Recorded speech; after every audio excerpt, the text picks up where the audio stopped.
Magandang umaga po sa inyong lahat at muli tayo po ay mag-aaral ng salita ng Diyos. Muli nagpapasalamat tayo sa pagkakataon na ibinigay sa atin para basahin at pag-aralan ng salita ng Diyos. Ang ating pag-uusapan po ngayon ay makikita po natin sa Kawikaan Kapitulo 3, talatang 1 hanggang 7.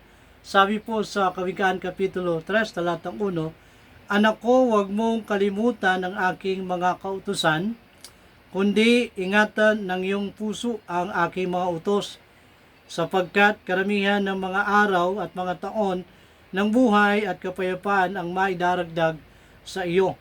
Huwag kang pabayaan ng kaawaan at katotohanan, itali mo sa palibot ng iyong mga leeg, ikintal mo sa iyong puso. Sa gayoy makasusumpong ka ng lingap at mabuting kaunawaan sa paningin ng Diyos at ng mga tao. Tumiwala ka sa Panginoon, ang buong puso mo at huwag kang manalig sa iyong sariling kaunawaan. Kilalanin mo siya sa lahat ng iyong mga lakad at kanyang ituturo ang iyong mga landas.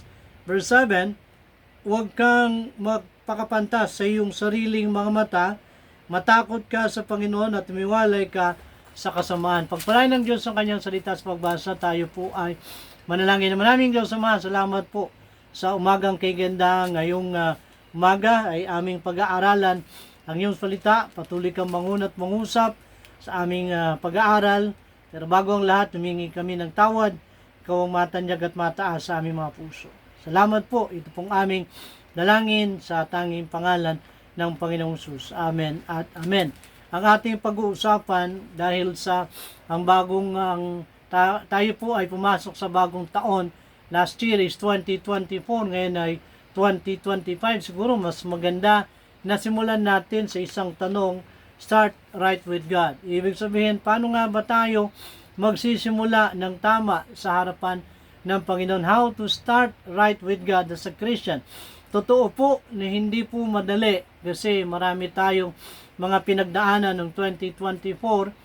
Ngayong 2025 ay pwede natin sigurong ayusin ang ating sarili at itama yung ating mga pagkukulang at pagkakamali. Kung titingnan po natin paano nga ba natin gagawin ito, ibig sabihin meron pong desisyon at meron kang pipiliin. We need to choose and we need to decide how to start right with God. Ibig sabihin, yun po yung gagawin natin. Kailangan nating magpasya at mag-decide bilang mananampalataya how to do that. Sabi po ng Bible, number 1, start giving our lives to the Lord again. Ibig sabihin, kung magsisimula kang muli, ibigay mong muli ang buhay mo sa Panginoon. Yun po yung gustong makita ng Diyos sa atin na tayo bilang mga nagkulang, nagkamali, ay ibigay natin muli. Walang masama na ibigay natin ang ating buhay muli sa Panginoon para tayo makabawi, makapagsimula muli sa Panginoon. Paano? Why we should give? Ang tanong, why we should give our life to Jesus Christ again? Paano nga ba natin ibibigay ang ating buhay muli sa Panginoon? Anong dahilan kung bakit? Ano pong dahilan bakit natin ibibigay ang ating buhay sa Panginoon? Una, para ma-enjoy natin ang buhay, to enjoy life.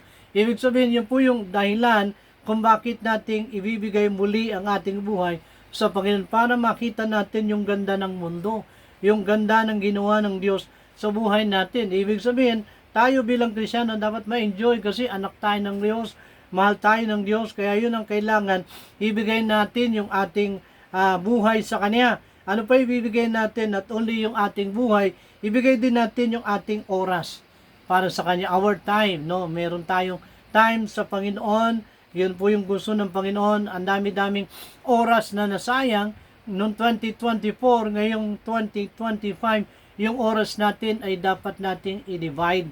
Huwag nating sayangin sa walang kabuluhan. Ilang oras sa loob ng isang araw, meron 24 hours tayo, pero dapat dinidivide natin yung ating oras. Huwag natin sayangin. Not only our time, yung our talent. No, meron tayong talent na dapat i-improve, dapat i-develop. Huwag nating itago yung talent na binigay ng Diyos. Dapat ipagamit natin sa Panginoon. Yun po yung gustong iparating ng Panginoon sa atin na kung tayo po ay magbibigay ng oras para sa Kanya, dapat fully and completely. No, walang kahati ang Diyos sa oras natin. Ibig sabihin, kailangan laging una o priority ng Kristiyano ang Panginoon. Yun ang gustong iparating ng Panginoon sa atin. We must give our life to the Lord again. Ibig sabihin, kung gusto mong matuwa at mabigyan ng kaluguran ng Panginoon ngayong 2025, ibigay natin muli ang ating oras, ang ating panahon, ang ating talento para sa Panginoon. Hindi tayo lugi kung gagawin natin ito. Not only we should give our life to the Lord again. Una, pangalawa, start in the Word of God.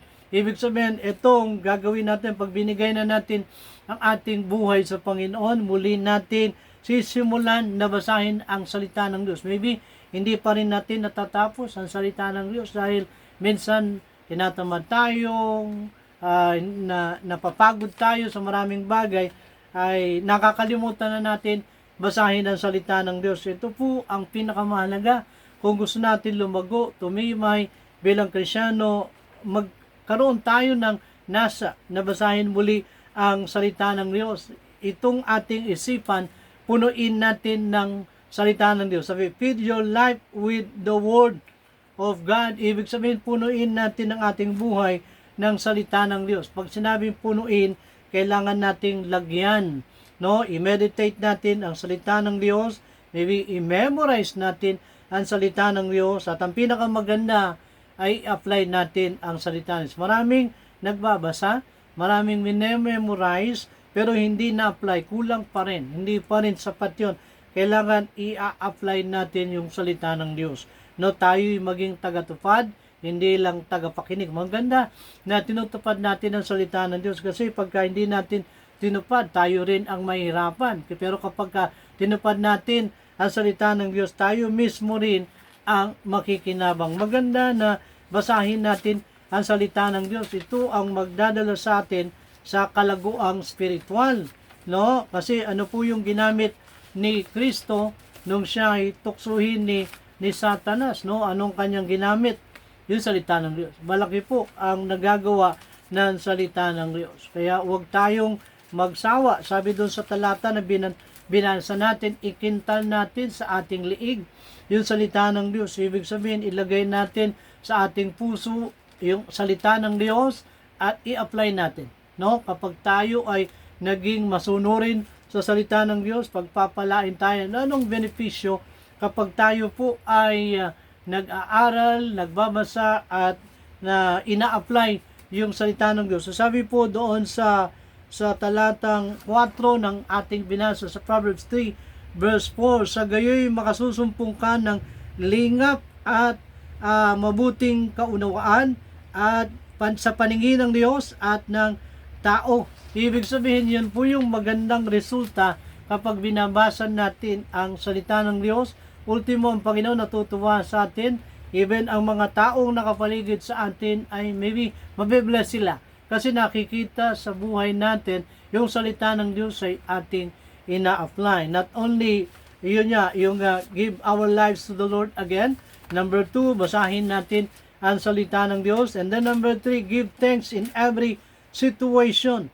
Ibig sabihin, tayo po ay dapat marunong magpasalamat sa lahat ng bagay na nangyayari sa atin.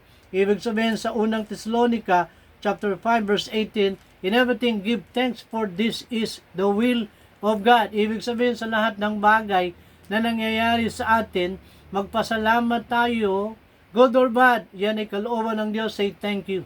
Magpasalamat tayo kahit na yan ay pangit ang nangyari sa buhay natin, nagkaroon tayo ng malaking problema, nagkaroon tayo ng sakit. Sabi ng Bible, be thankful. In everything, good or bad, say thank you. Be thankful. Ibig sabihin ng Panginoon, yun ang gusto iparting ng Panginoon. Ano man mangyari sa atin, sitwasyon, ay magpasalamat tayo, no? Kahit na tayo nahihirapan, basta magpasalamat ka sa Panginoon kasi hindi kanya iniiwan. Yun ang dahilan kung bakit tayo magpapasalamat sa Panginoon, hindi tayo iniiwan at pinababayaan ng Panginoon sa gitna ng kawalan, sa gitna ng problema. Ang Diyos ay maaasahan na tutulong sa atin. Sabi doon sa awit, sa awit sa chapter 46, maganda na makita natin. Sabi doon sa Psalms 46 verse 1, ito po yung pangako ng Panginoon sa atin. Psalms 46 verse 1, God is my refuge and strength, a very present help in the time of trouble. Ang ganda nung ginagawa ng Diyos sa atin sa oras ng ating kaguluhan, kagipitan. Ang Diyos ay sumasaklolo, tutulungan tayo. Ganun kabuti, ganun katapat ang Panginoon. Tumawag lang tayo bilang Krisyano at hindi tayo mapapahiya at tayo po ay kanyang tutulungan. Kasi anak niya tayo, mahal niya tayo. Kaya nga, kahit anong mangyari, huwag kang bibitiw. Magpasalamat ka lang sa Panginoon. Humingi ka ng tulong sa Panginoon through prayer. Siya po ay sasaklolo, tutulong sa iyo at magpapalakas sa iyo. Yan po yung maganda. Start, give thanks in every situation bilang mananampalataya. And then number 4, honor God with your money. Itong ating katawan ay makapagbigay ng karangalan o ng kapurihan sa Panginoon. Tandaan po natin, hindi tayo niligtas ng Diyos para tayo ay magpatuloy o manatili sa kasalanan. Nilinis na tayo bilang mananampalataya. Inayos tayo, pinatawad tayo. Huwag nating sisirain yung nilinis ng Diyos. Huwag nating dudungisan yung nilinis ng Diyos. Sa sino yung nilinis tayo, no? Hindi na tayo pag-aari ng ating sarili. Tayo po ay pag-aari ng Panginoon. Kaya itong katawan natin, huwag nating dudumihan o sisirain. Anak ka na ng Diyos, dapat yung mga dati mong ginagawa, hindi mo na binabalikan, sinuko mo na yon. Alam na natin yun, yung mga lumang mga kamalian na gawa natin, huwag na nating babalikan kasi hindi po nakapagbibigay ng kaluguran sa Panginoon. Even sa mga pagkain na kinakain natin, yung tinitake natin everyday, kahit na hindi tayo nagbibisyo, pero yung ating katawan naman ay kumakain ng bawal na kahit may sakit, no? Yun yung nakakatakot. Hindi lahat ng pagkain kakainin natin. Dapat pipiliin natin yung nakabubuti sa ating katawan para to ay humaba. Kaya nga sabi nga ng kasabihan, health is wealth. Yung ating kalusugan, yun ang ating kayamanan. No? Kailangan nating alagaan itong ating katawan na nilinis at inayos ng Panginoon. Tandaan natin ang pinambili para matubos tayo sa ating kasalanan ay ang dugo ni Kristo. Amen? Kaya itong ating katawan ay makapagbigay saya, kaluguran, ipagamit natin sa Diyos. Yung ating oras, no, ibigay natin sa Kanya para makapagbigay tayo ng kaligayahan sa Panginoon. Not only honor God with your body, and then number 5, start singing praises unto the Lord. Ibig sabihin, ito po maganda, no? Bilang mananampalataya, tayo po ay umawit. Make a joyful noise unto the Lord. Ibig sabihin, bilang mananampalataya, tayo po'y umawit ng mga gospel song, not worldly song. Ibig sabihin, malaki po nagagawa ng pag-awit. Kahit hindi maganda yung boses mo, pagka yan ay binigay mo sa Diyos, made-develop at mai-improve. No? Yung awitin natin yung mga makalangit. Ano pong nagagawa ng makalangit na awitin? Tayo po ay napapahinga, nagbibigay ng kapayapaan pag umaawit tayo sa Panginoon. Katulad nung si King Saul, siya po'y ginugulo ng masamang espiritu. Hindi niya alam maybe ang gagawin, pero isang araw ay talagang hindi niya nakaya. Pinatawag niya si David para siya'y tugtugan ng mga makalangit na awit. Ang laki po ng naitutulong ng mga makalangit na awit. Nakakalag yung kalungkutan mo, yung masamang espiritu ay lalayo. Kasi galit, no, na hindi natutuwa ang masamang espiritu kapag ka nakakarinig ng gospel song. Ibig sabihin, ikaw na nalulungkot, kung gusto mong makalag sa kalungkutan, umawit ka lamang.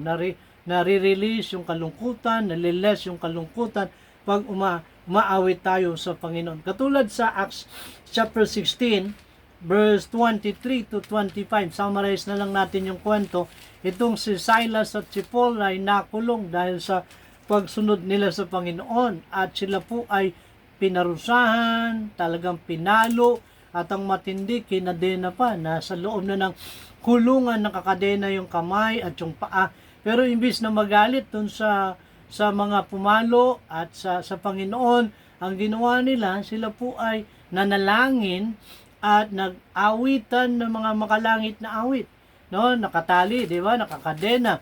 Nung sila'y umaawit, sa kabilang banda, biglang lumindol habang sila'y umaawit, nayayanig yung kinalalagyan nila at nakalas yung kanilang kadena. Ibig sabihin, yun pong nangyayari kapag tayo po ay maawit na makalangit, makakakawala tayo sa mga depression, stress, nare-revive yung ating isipan, yung stress ay nawawala dahil malaki po nagagawa ng mga makalangit na awit. Imbis na magmukmuk ka, awitan mo ang Panginoon, mawit ka ng mga praises song sa Panginoon, nakapagpapalakas pa yan. Di ba? Kaya yun po ang gagawin natin bilang Kristyano kung gusto nating maibsan o mawawasan yung ating stress. Umawit ka lang. No, mali yung awit ni Freddy Aguilar na tawanan. No, awitan mo ng makalangit ang Panginoon na iibsan yung kalungkutan. Kaya bilang Kristyano, ito, start singing praises unto the Lord. Ang sarap umawit sa Panginoon. Pagdating natin sa langit, di na tayo magpe-pray. Ang pagdating natin sa langit, ang gagawin lang natin is what? Umawit ng mga makalangit na awit. No? Kaya nga dito lang, practice mo na maging choir members ka o umawit ng solo o song leader, ipagamit mo yung talento mo sa pamamagitan ng awitin. Amen? And then not only start singing praises unto the Lord, number 6, fellowship with other Christians. Ibig sabihin, kung gusto mong lumago, tumibay, magsimula kang muling sumama sa mga fellowship ng mga mananampalataya. Masarap ka-fellowship ang mananampalataya. What is the purpose of fellowship? Sabi ng Bible, fellowship build unity. Ibig sabihin, kapag tayo nagpe-fellowship, ito ay nagtatayo ng pagkakaisa. No, sabi nga ng Bible, no man is an island. Walang Kristiyanong lumago na mag-isa. Kayabangan para sabihin, kaya ko nang mag-isa, hindi ko kailangan ng tulong ng iba. Lalago ko, titibay ako, mananalo ko. Kasinungalingan po yun. Walang Kristiyanong lumago na malayo sa gawain ng Diyos. Yan, fellowship, importante yun eh. Ibig sabihin, ang fellowship ay binubuo ng mananampalataya. Magtatayo tayo. Number 2, fellowship build God's kingdom. Ibig sabihin, kapag tayo po ay nagkakaroon ng fellowship o gathering, tayo po nadaragdagan ng gawain ng Panginoon. Kami dito sa Navotas ay in-extend namin ang gawain sa Bulacan. Kaya meron ng anak ang Solid Rock noon sa Bulacan. Totoo, kapag tayo po ay nagsipag sa gawain ng Panginoon fellowship, marami pong madadagdag na kaluluwa na maliligtas at maradagdag sa kaharian ng Panginoon. Sabihin, maganda na tayo ay nagpe-fellowship, tayo po ay nag-aaral ng salita ng Diyos. Yun po ang purpose kung kailangan natin ng fellowship. And then number 7, ito, pinakamaganda, practice humility. Pampito po ito, bilang mananampalataya, be humble always. Ano man yung ma-achieve mo, ano man yung maabot mo, huwag kang yayabang. No, kailangan mong maging mababa. Kasi lahat ng nagmamataas ay ibinababa ng Diyos. At yung mababa ay itinataas ng Panginoon. Sarap na malaman na kapag tayo po ay nagpakababa, ang Diyos ang magtataas sa atin. No, hindi mo kailangang manira ng kapwa para umangat ang iyong sarili. Ang mahalaga lang ay magantay ka sa Panginoon. Ang Diyos ang magpo-promote. Manatili ka lang humble. Kapag pinayaman ka ng Diyos, huwag mo siyang kakalimutan. Marunong kang lumingon sa mga taong tumulong sa iyo. Maging humble ka. Yun ang gusto ng Panginoon. And then last, do good works and help others in need. Gumawa tayo ng mabuti at tumulong sa mga nangangailangan. No, marami tayong pagkakataon na may lumalapit sa atin na kapwa natin mananampalataya, huwag tayong marami sa kanila. Natulungan sila. No, yun ang pinakamagandang maibibigay natin sa kanila. Tulong, baka yung mga kaibigan natin, mananampalataya, depressed, discouraged. Ito na yung pagkakataon, gawan natin sila ng mabuti, tulungan natin sila. Pagka naman ikaw ay tumulong, huwag mo nang sasabihin sa iba. No? Huwag mo nang ipagmamalaki yung itinulong mo. Yan ay itinulong mo dahil mahal mo sila at kapatid mo sila sa Panginoon. Huwag ka nang mag-antay ng kapalit. No? Maganda na tumulong ka galing sa puso mo. Yan ay bigay ng Panginoon sa atin. Sabi nga ng Galatians 6:2, bear ye one another burden.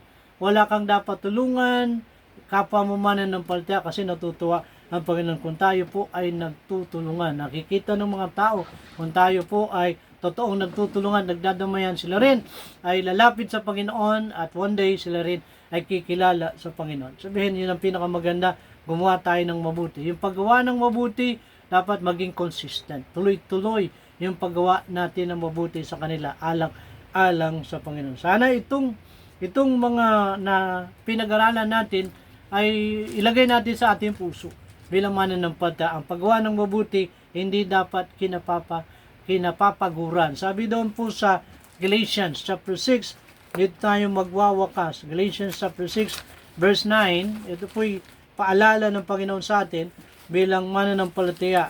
Galatians chapter 6 verse 9, sana itong talatang ito ay pumukaw sa ating puso. Gawin natin yung nakalulugod sa Panginoon na huwag nating itigil. Sabi sa Galatians chapter 6 verse 9, sabi po ng Bible, at huwag tayong mapagod sa paggawa ng mabuti, sapagkat sa kapanahunan ay magsisipag-ani tayo kung hindi tayo manghihimagot. Ibig sabihin, ano po yung hindi dapat kapaguran, yung paggawa ng mabuti sa kapwa, sa paglilingkod sa Panginoon.